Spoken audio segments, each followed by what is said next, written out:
Siamo tutti fratelli. Halo teman semua.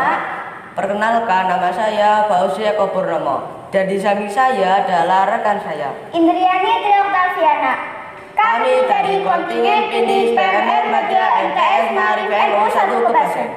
Teman-teman, kalau kita tanya apa kabar semua, kalian jawab ya. Jawabnya kayak gini teman-teman. Alhamdulillah, luar biasa.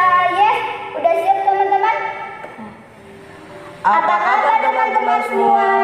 Alhamdulillah, luar biasa. Yes, alhamdulillah sehat semua. Sebelum itu, kalian tahu nggak sih keberadaan kita berdua di sini itu mau ngapain? Nah, jadi keberadaan kita berdua di sini itu mau menyampaikan materi tentang penyalahgunaan obat. Sebelumnya, obat itu apa sih? Apakah teman-teman tahu apa itu obat? Setidaknya sudah pernah lihat atau sudah pernah menggunakan. Ya, obat itu secara umum adalah yang biasa digunakan untuk menyembuhkan penyakit. Obat itu sendiri adalah racun yang dibuat dari bahan kimia. Racun tersebut dapat masuk ke dalam tubuh manusia melalui kulit, seperti obat luar, mulut beroral, dubur beranal, vagina, dan semua lubang tubuh yang ada, serta disuntikan ke dalam otot atau pembuluh darah. Nah, jadi itu pengertian dari obat. Teman-teman, obat bila digunakan dengan alasan yang tepat dan dosis yang tepat maka akan menjadi manfaat loh teman-teman. Namun bila disalahgunakan artinya digunakan tanpa alasan yang tepat dan dalam cara dan dosis yang tepat maka akan meracuni tubuh, mulai dari ketergantungan sampai pada perusakan alat-alat tubuh, bahkan bisa menimbulkan kematian loh teman-teman. Ngeri ya risiko yang ditimbulkan. Nah, di sini kita juga akan menjelaskan 4 golongan obat berdasarkan bahaya dan cara mendapatkannya. Udah ada yang tahu belum? Apa aja? Belum. Jadi kalau belum nanti saya jelaskan. Yang pertama itu adalah obat bebas. Obat bebas ini adalah obat yang diperoleh dan diminum secara bebas. Contohnya itu paracetamol, vitamin, penambah darah, dan lain-lain. Yang kedua adalah obat bebas terbatas. Obat bebas terbatas ini adalah obat yang hanya diperoleh dengan resep dokter. Contohnya obat sakit kepala, flu, diare, dan lain-lain. Oh iya nih, saya juga punya contoh. Obat luka. Obat luka ini biasanya di belakangnya itu ada tulisan hanya untuk pemakaian luar. Contohnya lagi, oh ya, obat kumur. Obat kumur juga biasanya di belakang aja ada anjuran hanya untuk kumur, tidak ditelan. Nah, jadi itu contoh-contoh dari obat bebas terbatas. Yang ketiga adalah obat berbahaya. Obat berbahaya adalah obat yang apabila disalahgunakan akan menimbulkan ketagihan yang pada gilirannya sampai pada ketergantungan loh teman-teman. Contohnya itu obat antidepresi, stimulasi, dan halusinogen.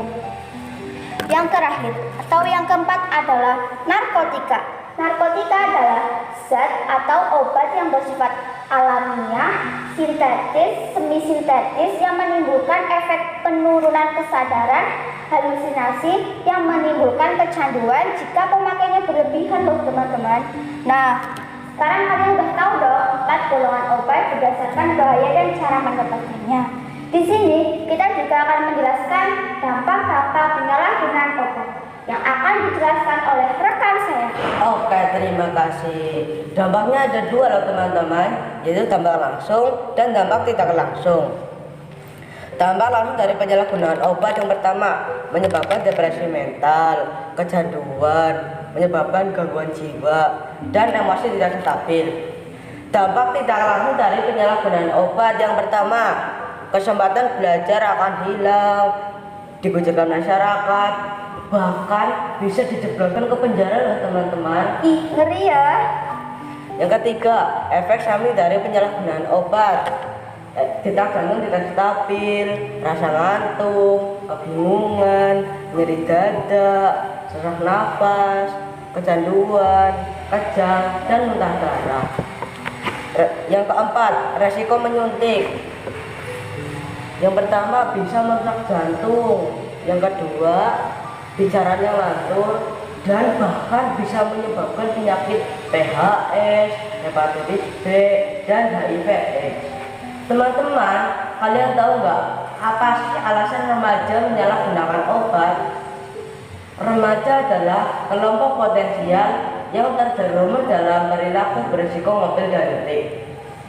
Coba-coba ini dipengaruhi oleh yang pertama, adanya sikap individu yang berpotensi coba-coba, misal mudah frustasi, sulit bergaul, tidak bisa diatur, mudah bosan, malas, dan lain-lain. Yang kedua, adanya tren. Apakah teman-teman tahu apa itu tren? Enggak, apa itu Kak? Tren adalah ciri remaja modern. Jika seorang remaja tidak mengambil dan nyuntik, maka remaja tersebut seolah-olah tidak mengikuti tren atau tidak modern. Yang ketiga, mudahnya didapat di sekitar tempat tinggal, sementara pengawasan obat kurang efektif. Teman-teman, bagaimana ya tahapan penyalahgunaan obat pada remaja? Ada 4 tahapan ya teman-teman. Ada yang tahu? Tidak. Yang pertama, tahap pemakaian coba-coba. Nah, remaja mulai menyalahgunakan obat itu melalui tahap coba-coba. Yang kedua, tahap pemakaian insidental atau kadang-kadang. Nah, remaja mulai menyalahgunakan obat juga melalui tahap pemakaian insidental.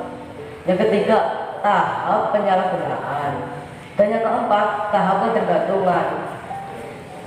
Nah teman-teman, bagaimana sih kita menduga bahwa remaja itu berada di bawah pengaruh obat berbahaya?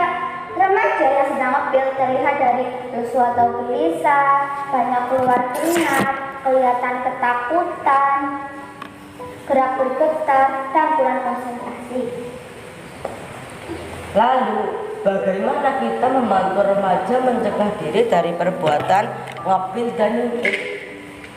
Kalau masih coba-coba, bantulah agar dia memiliki rasa malu karena perilaku itu memalukan.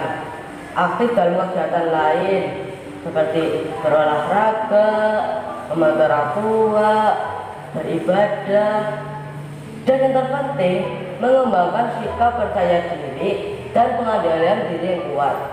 Untuk remaja yang sudah tergantung atau mencandu, seyogianya berkonsultasi dengan petugas kesehatan atau tempat-tempat rujukan.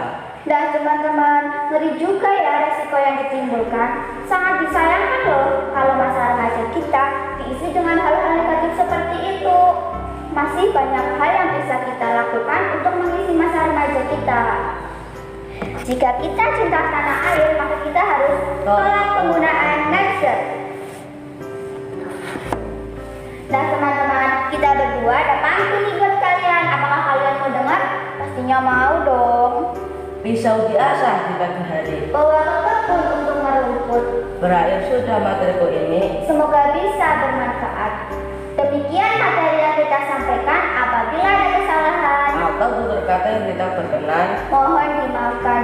Terima kasih dan sampai jumpa di lain waktu. Wassalamualaikum.